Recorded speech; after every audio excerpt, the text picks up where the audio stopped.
uNkulunkulu akanikanga umuntu ukuphila kuphela, kepha wamniketa nesibusiso, wathi talanani nanze, wathi gcwalisani umhlaba niwubuse noma niwuncobe.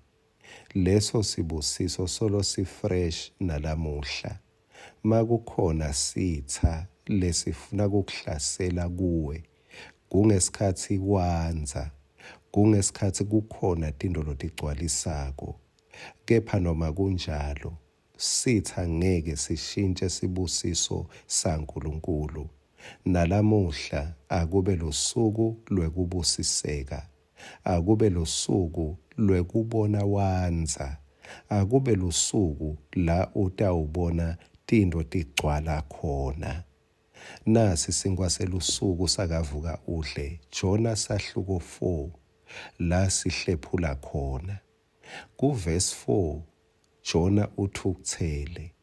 uNkulunkulu uyambuta ukuthi, ye Jona, unalungelo lini lekuthukuthela?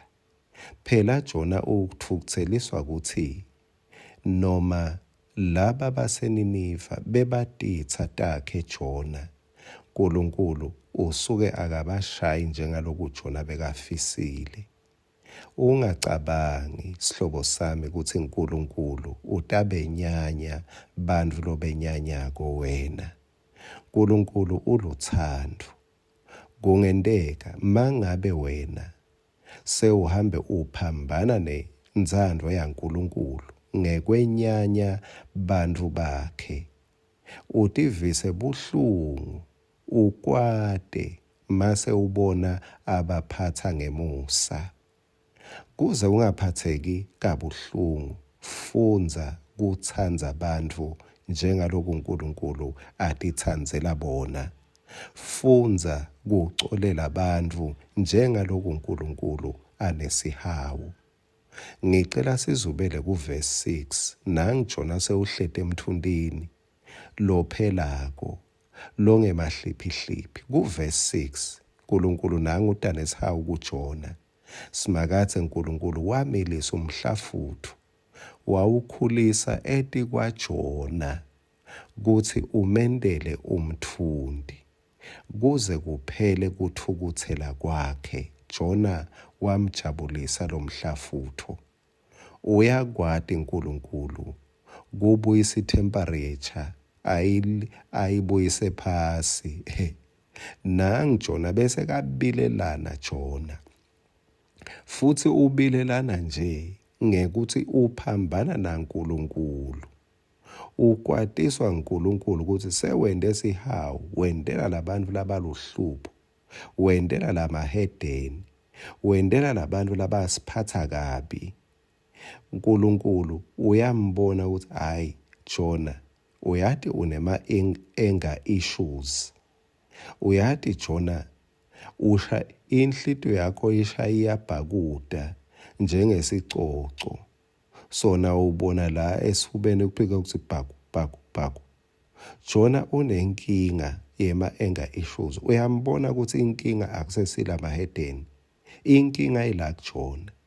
Kepha noma Jona anenkinga, uNkulunkulu umendela umthundi, ufuna kuphotisa inkinga yaJona.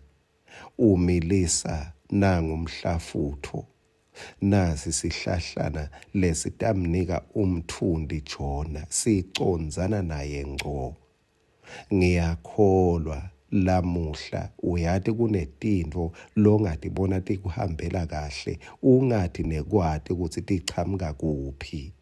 Ubokwati ukuthi sihawu saNkulunkulu solo siyakulandzela. Sihawu saNkulunkulu siyafinyelela lala ukhona khona. Leni ngoba etikwe kuthi kuphenduke emahedeni, uNkulunkulu uyafuna nawe lonjengajona ukuthi uphenduke, ubone ukuthi uNkulunkulu akalahlani. uNkulunkulu solo wendelana umusa. Bekungaba njani lokho lokubonako longathi nekuthi kuvelaphi, kuvele nini. ubhekise kuNkulunkulu uthi babe ngiyabonga ukuthi even when I mess up, kepha sihawu sakho is there to cover me. Amen.